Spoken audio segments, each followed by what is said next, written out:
The idea of hell has existed in some form or another in virtually every civilization throughout history. Almost unanimously, cultures across the world have developed intricate visions of the afterlife, often depicting realms of reward and punishment based on moral conduct. In Chinese tradition, the concept of hell, known as Diyu, is a complex and multi-layered vision of the afterlife rooted in Buddhist, Daoist, and folk beliefs. Unlike the singular eternal damnation seen in many Western traditions, Diyu is an elaborate underworld composed of multiple levels, each designed to punish specific sins through gruesome and violent torments. Varying between 10 standard layers and 7,000 layers, this realm serves as a form of purgatory and a place of karmic retribution, where souls undergo brutal suffering before they are ultimately reincarnated. But what exactly awaits in this grim underworld? Savage monsters that inflict the most gruesome of torments, diabolical machinations set to skin us with boilers or burn us alive, or perhaps a never-ending waiting line akin to a post office. All such things are possible in Diyu, the Chinese hell. As the mythology evolved, the levels of the Chinese hell can mean different things to different people. In a sense, Diyu can be personalized to suit one's fears and weaknesses. For example, I would probably find myself terrorized by spiders wielding knives, whilst you might find yourself in a world without YouTube. Wait, why does this look so good? Whatever the case, you probably wouldn't have any means of having fun, and there certainly wouldn't be any heroes coming to save you. Buddhism, the major religion in Chinese culture, predates even the birth of Christ, having emerged from the Ganges around 500 BC in northern India. Sharing many traits with Hinduism, specifically the nature of death and the afterlife, Buddhism took on a life of its own, whereby it was heavily influenced, and some might say deviated, from the teachings of Siddhartha Gautama, the philosopher we now know as Buddha. In fact, it wasn't until nearly 2 centuries after his death that these teachings began to take stock, resulting in not only a real departure from Hinduism, but a system of beliefs and practices that are still relevant today. Several tenets that form the core belief of Hinduism were largely replaced or ultimately left out in the Buddhist new way of teaching. For example, formal rituals, including the likes of animal sacrifice, no longer seem to be practiced. And tell me a fact, not even the gods were invited to this New Age party. Instead, Buddha encouraged enlightenment not through the appeasing of deities, but instead through the inner work enabled by meditation. Through meditation, a person could theoretically reach heaven, the ultimate goal otherwise known as nirvana, indeed not necessarily a place but a state of mind equivalent to heaven. On top of this, nirvana could be described from these teachings as a spiritual state by which one escapes the cycle of death and rebirth, concepts that things like Diyu and the greater Chinese hells come to hinge on. Essentially, this would be the only way to have escaped Diyu or any number of hells in the early Buddhist belief systems. But considering no one can ever achieve this state of nirvana, every person who undergoes physical death is still essentially varied into the realm of the dead, where torture and suffering await. Hinduism would later absorb Buddhism in India, but it isn't what finds its home through Central, East, and Southern Asia, where the teachings of the Buddha lived on. One element that was adopted from Hinduism and continuously preserved was the concept of naraka, a system of hell that corresponds with the way in which one lived their life. For example, in the second layer of hell, according to the Hindu naraka, those who cheated or deceived people would find themselves beaten and tortured in this realm until they lost their vision and eventually went insane. Meanwhile, people who lay with prostitutes could expect to find themselves in the 15th layer of naraka, where they were forced, often by creatures that serve the god of death, Yama, known as the Yamadutas, to drink from a river filled with urine, mucus, and pus. Indeed, a selective type of punishment for a specific type of people. The good news is naraka, in both the Hindu account and the Buddhist account, is not forever.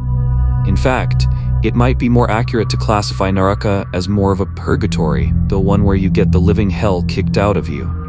Unlike more Western traditions, naraka is not the ultimate destination for where sinful souls end up, but more so a retributive way station that the soul is bound to pass through.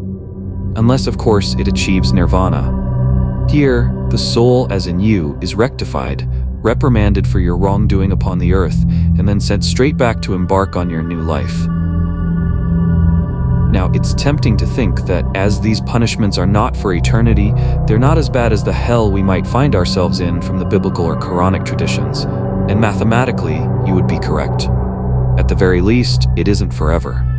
But that's little comfort when, for texts such as the Sutra on the 10 Kings, which details the nature of each layer of Diyu, tells us that whilst not infinite, those who are sent to the very first layer of hell are made to fight each other with their fists for 135 billion years. Unlike the Quranic text in Hinduism, which caution people of what they might end up in, the Sutra of the 18 Hells, depending on which source you asked, in some capacity, hell in the Chinese tradition evolved over time within various belief systems, where, according to surviving texts, punishments could be appropriated to specific audiences, with the exception of more modern interpretations. However, most of these punishments consist of the usual gory details of tongue slicing, bone snapping, and being crushed by boulders. Cataloging and interpreting every layer of hell according to the ancient texts is no small feat, especially with some texts indicating that there are well over 1,000 layers. For the purpose of this episode, we will be focusing on the 8 layers of Naraka, these being the principal layers of the Buddhist hell according to early belief systems, as well as the Arbuddha according to the Abhidharma Kosa. Imagine, if you will, 8 vast underground chambers that are all stacked on top of each other, once a department store filled with bleak, desolate voices. This would, in essence, be the framework of the Naraka hell, with each floor arguably just as worse as the last. The first layer, known in some texts as Samjiva, is the hell of eternal repetition. Yes, it already sounds bad.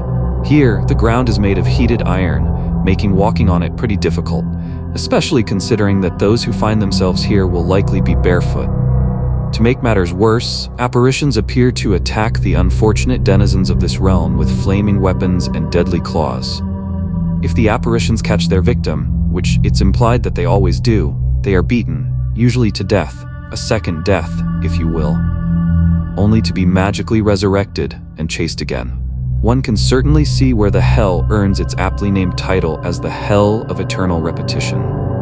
In the second layer, known as Kala Sutra, the hell of black wire thread incision, lines are drawn on the sufferer's body. From there, the monsters of this hell perform all kinds of ungodly slits and openings upon the body, lacing the flesh with sores and blades. Samgarda is the third layer and sees the sufferers here crushed repeatedly with giant stones.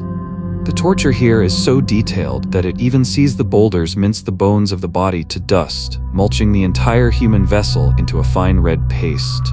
After this is done, the body is magically restored, and the torture can recommence again and again and again. The fourth layer, and perhaps the most chaotic, is known as the Hell of Lamentation, or rather Raurava. Here, sufferers frantically search for the rumor of safety or shelter from imminent scorching fires. To make matters worse, the ground is already on fire, so you can imagine the carnage of what is thousands of people stampeding one way or another to try and find a patch of ground that isn't charring their feet. The moment one finds a place of reprieve, however, they are respawned in the fires again, and repeat this cycle for a great number of years. Mahararava makes up the fifth layer, and similarly to the fourth layer, is known as the Great Lamentation, where creatures known as the Rakshasas hunt down inhabitants of this dwelling and feast on their flesh. In the sixth layer of the Naraka hells, the temperature doesn't get any cooler, as we are told of even more scorching heat. Here, denizens can be expected to be impaled by flaming spears, whereby the body is magically healed after each stab, only for the blade to find its mark over and over again for the foreseeable future. Tapana, the seventh layer of hell, mirrors much of the sixth layer, where inhabitants can find themselves impaled by flaming weapons. Yet, there is an indication here that this hell is much worse than the previous one, with the weapons being larger and the stab wounds being much more aggressive. It's also believed that those who find themselves here do not leave for an exceptionally long time. The eighth and final layer of this hell is Avisi, the hell without interruption. This hell is described as being cube-shaped and designed in such a way that each sufferer is stuffed into their own personal confinement. Although think of it not as a prison cell, but more like an oven. Indeed, those that find themselves here are literally cooked and baked in unfavorable temperatures. It is said that this layer of hell is by far the worst, and therefore is reserved for the worst of sinners. In the sutra known as the 18 Hells, told to us by the Buddha, the layout of the Naraka is somewhat different and actually separated into 8 realms that are hot and 10 realms that are cold. The Buddha specifies that 8 hot fiery realms beneath the earth are stacked on top of each other, whilst the 10 cold hells are actually found where the earth meets the sky. Indeed, a far cry from the Western interpretation, where one may expect to find heaven in the sky. Luckily for us, the hells in this text come not only with an explanation of what to expect, but also a duration of how long we can expect to stay there. Unluckily for us though, none of these durations are encouraging in the slightest. In the first layer of hell, denizens will fight each other with their fists and other weapons for 135 billion years. The second layer of hell is filled with fighting and fire, which we are told alternates from day to day for 270 billion years. I imagine the idea is that one day you are other souls of the dead, and the next day you are being scorched by flames. At least this one has some variety. For those in the third layer, inhabitants alternate between being incinerated and crushed between mountains.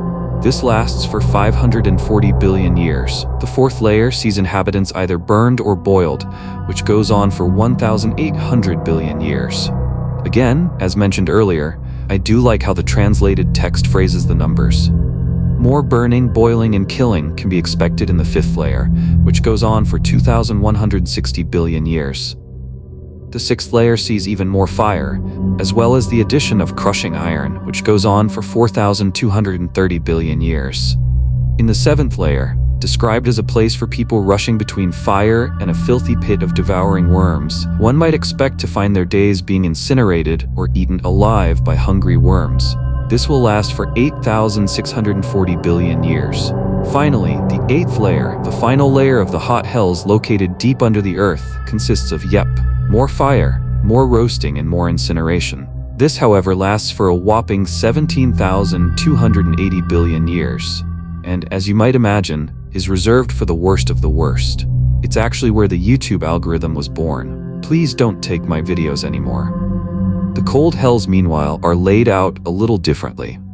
By some interpretations, one could access the hell by venturing upwards through the Tibetan mountains. With this, you can see where the notion of cold hells may have come into fruition. The nature of this hell is very complex and almost tediously detailed. The translated text tells us that the first cold hell begins with scorching, but then turns back to freezing, before again turning back to scorching. After this, sufferers are split into 2 halves and crushed into the ground. The duration can last from, and I'll say this bit slowly, the same length of time that it takes to remove all the mustard seeds from a mound that equals 10,240 quarts. If you remove 1 seed every 100 years, it did take me a minute to really get this to sink in, but it's basically trying to tell us that you'd be stuck in this hell for a really long time.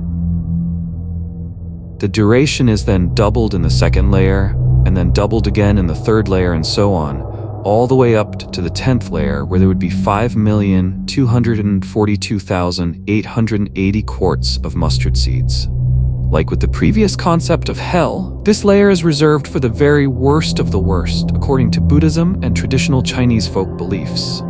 Diyu functions as a place of punishment and purification, preparing souls for reincarnation. The deities governing Diyu differ across various accounts. Some ancient Chinese traditions suggest that souls journey to places like Mount Tai or the ghost city of Fengdu after death. Today, Fengdu and Mount Tai temples have been transformed into tourist attractions featuring artistic depictions of hell and the afterlife. Some folk religious-based texts, such as the Taiwanese Journeys to the Underworld, suggest that new hells and punishments emerge over time to reflect modern sins, such as reckless driving, or that existing punishments are updated to reflect modern technological advancements. For example, instead of being stabbed by flaming swords, you could expect to be cut apart by a lightsaber. Other unique locations in the Diyu include the Center for Making Up of Recitations, where religious figures are timed for mistakes in scriptural recitations. There's also the City of Innocent Deaths, which houses souls who died unjustly, which can include suicides, accidents, and even abortions. By some interpretations, there is something of a process in this concept of the Diyu. Indeed, one isn't just thrust into the layers of hell to serve out their punishment, but rather it does exist a ceremonial induction here. Each soul must cross a bridge known as the Bridge of Helplessness, and must drink Mengpo soup, a mythological soup that erases one's memories of their past life.